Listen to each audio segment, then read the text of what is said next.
another hero maximum. Okay, welcome back to the Maximum Cricket Podcast. This is the Patreon Power Play episode number 9. It's just Munter this week, going solo, going to try something a little different for our lovely Patreons. It's 5 weeks out from the World Cup and it's time for my way too soon semi-final predictions. This is something I may revisit from time to time, so don't hold me to these picks, unless they're right, of course. But if they're wrong, Zach Crawley, Dave Warner, go easy. There is a boatload of white ball cricket coming up. The Asia Cup, New Zealand touring England, and Australia touring South Africa. So no doubt these live semi-final predictions will change quite a bit in the weeks to come. But before we dive in to all of that, I was looking up some famous number 9s in cricket to celebrate episode number 9. And I'll tell you what, there's a few. We've got Sanju Samson, Nathan Astle. Massive fan of Nathan Astle growing up. That cut shot was one of the best in the game. That 2-2-2, honestly, it's one of those things as a Kiwi, you just do not forget where you are. The sound off the bat, they do not make bats like that anymore. Yeah, if you haven't seen Nathan Astle's 2-2-2, just roll into 2, YouTube. It is just the best hitting of a cricket ball probably ever. I think it's fair to say, consistently. But he's not the most famous number 9. It's probably between these two, Jimmy Anderson and Brian Lara. And it made me think, Brian Lara versus Jimmy Anderson. If we did an all-time test cricketers rankings, obviously Brabham 1, etc., etc., where does a Brian Lara and a Jimmy Anderson sit? Who sits ahead of each other? The seamer with the most wickets versus the batsman with the highest test score. Imagine a prime Brian Lara versus a prime Jimmy Anderson, Duke's ball in hand. Who wins that battle? Let us know in the comments. Who is the greatest number 9 in cricket? Brian Lara versus Jimmy Anderson. This is a good time to ask, if you like what we do at the Maximum Cricket Podcast, please do like and subscribe to the channel. Leave us a comment. And if you really want to support us and get access to exclusive audio of the Patreon Power Play, an extra podcast a week for our Patreons, check out our Patreon for more. Okay, right, let's go. Our way too soon semi-finalists of the Cricket World Cup 2023, 5 weeks out. I'm going to go top heavy, and I'm going to start with my current favourite. Easy pick. I'm going India. They're at home. I think that's got to account for something. They are massively overdue. That could be a con, but let's leave it as a pro. They've been so close for so long. At some point, the dam's got to break, right? Like, they can't keep falling short. They can't keep being small. At some point, maybe it's at home, they get the job done. You know, it feels poetic. This might be Kohli's last World Cup. Tendulkar's last World Cup was at home. You know, I've just got visions of Kohli being held up by a lot of Indian players and saying, handing over the keys. That batting is stacked. You know, Rohit, Shubman Gill, Kohli, of course. I mean, they can't even find a place for Sky. And now that I've got Bumrah back in the mix, that gives some real new ball threat that they were previously lacking. And obviously, you know, they've got some of the best spinners in the world on home tracks. I expect them to do well. The cons, if you were playing devil's advocate, that pressure could be too much. I mean, there's nowhere to hide at home. If they get off to a rocky start, mate, if they lose to Pakistan early on, I tell you what, the Indian media will be all over them. So that'll be interesting to see how they handle that. If they have a couple of losses early, can they release the shackles that is Indian cricket? Because bilateral cricket, they dominate. They smash it. They are looking for 400. But then for whatever reason, when it comes to these global tournaments, they tighten up. They try and play defensive cricket, try and play risk-free cricket, and it just doesn't suit them. They are so talented. They should dominate most teams. And I do think if Bumrah does get injured again, I think not 100% sold on their new ball attack outside of Bumrah. And I think the key for this World Cup will be power play wickets. So I think if India can't do that, they could be in some trouble. So as of now, I've got India at number 1. Number 2, I'm going with England. Another easy pick. I mean, they are the defending champs. A very, very experienced squad. 9 players from the World Cup winning side in 2019. They have the biggest depth in batting wise. I mean, Harry Brook isn't playing, for goodness sake.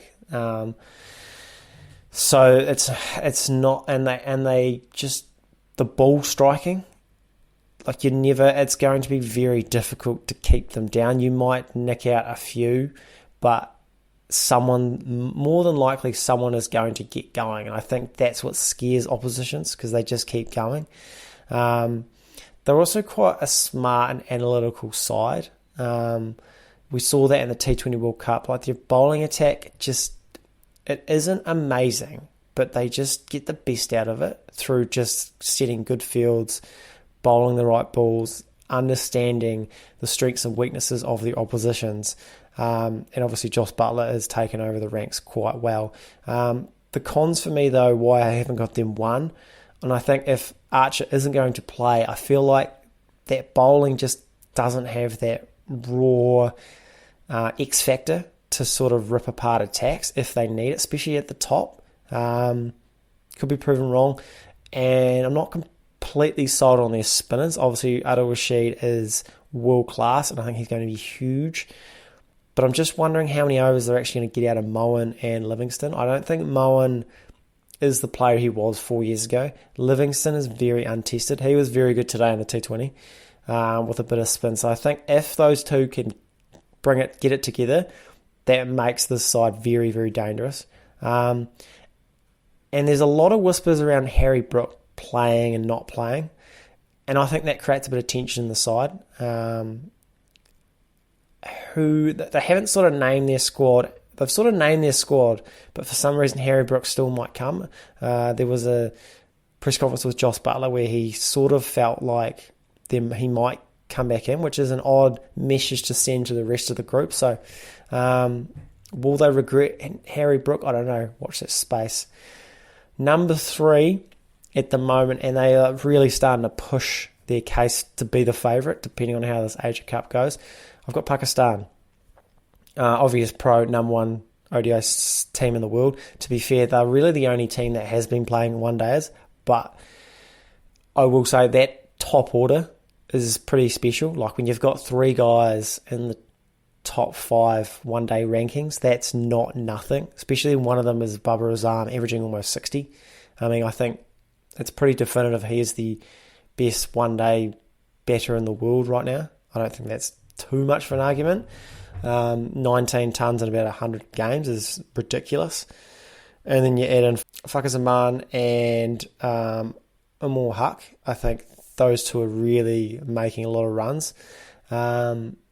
Iftikhar, pretty dominant in the middle, but I think their biggest strength is their bowling attack and that pace threat. Like, I don't think anyone's turning up at this World Cup with all these weapons. You know, Harris Ralph, Naseem Shah, Shaheen Afridi, like that is, you could argue that is 3 of the top 4 one-day bowlers you could pick on it, like you could. And then you add in a Shadab Khan, who I just think is one of the best white ball players in the world. It's a shame he doesn't play IPL. I feel like if he was an IPL player, he would be so popular, because you add in his batting depth. I think there's a case he is as valuable, or if not more valuable, than like a Rashid Khan if you add in his batting ability. I think the cons potentially, or the banana skins for Pakistan, is just their middle to lower order, just the power. I mentioned Iftikhar, and I think a lot rests on his shoulders to sort of put the exclamation point on innings. And if there's going to be times when the top order fails, do they have the ability to still get a score? I'm not 100% sure, because they haven't really had to do it. So that's something to look out for me. And I think playing in India has to be mentioned. You know, a lot of these guys probably haven't played there. That's not nothing. it's going to be pretty hostile for them. That could be a pro. That could galvanise the unit. I don't know, but I just think it's something to be to think about anyway. So that's 3 out of the 4 semi-finalists, and I think our last spot is between Australia, South Africa, and New Zealand.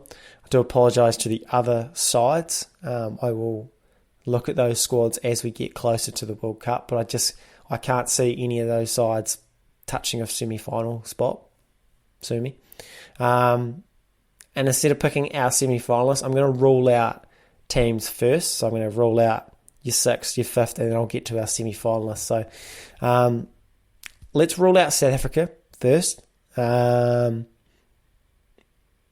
here's why. I think their lack of batting depth is going to hurt them. Like I mentioned with Pakistan, I think that their top order, and they've got a good top order, and Van der Dus and Bavuma averaging over 50, which is wild.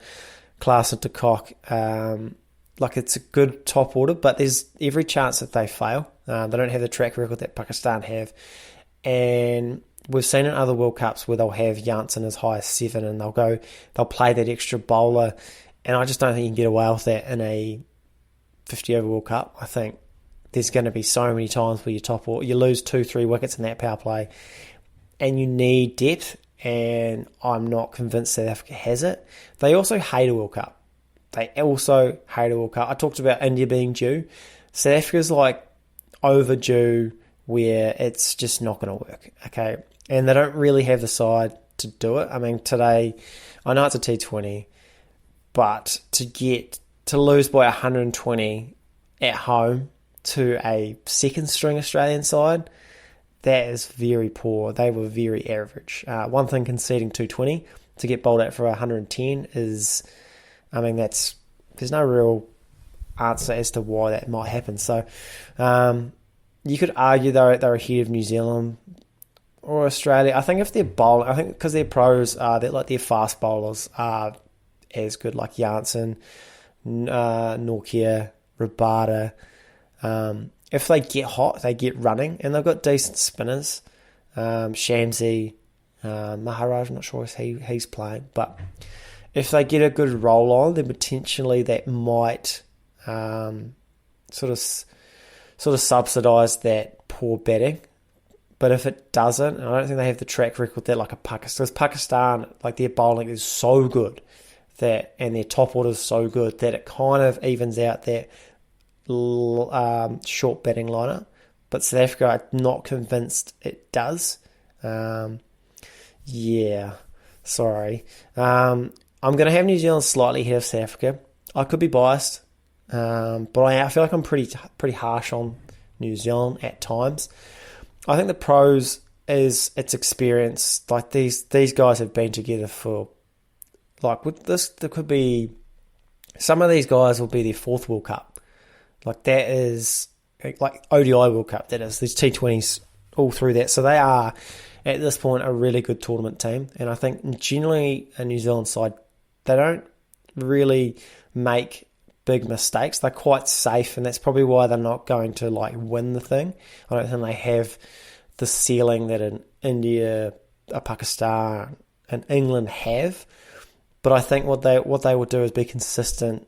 There's a reason why they went 38-0 against associate nations, because they just don't make mistakes. They let other teams beat themselves, and I think in a tournament environment when the pressure's tight, they kind of thrive on that. They sort of suffocate teams into beating themselves. Like India, you look at the semi-final against India 2019. That was a perfect example of just suffocating India. They almost did it in the final. They suffocated a team under the pressure. So I think they could go close. They'll probably prove me wrong, no doubt. In India, I think on that experience note, Sodhi and Santner, I think, is one of the best duos in the world. They've had a lot of success in India. I think that's pretty key. I will say, though, massive loss, no Michael Bracewell. I think that's, if they had Michael Bracewell, I think they're a threat. I think he adds, first of all, he's a genuinely really good white ball bowler, but he's also a really good lower order batsman, middle to lower order batsman. He's made 200s batting at 7. He's already scored 100 in India.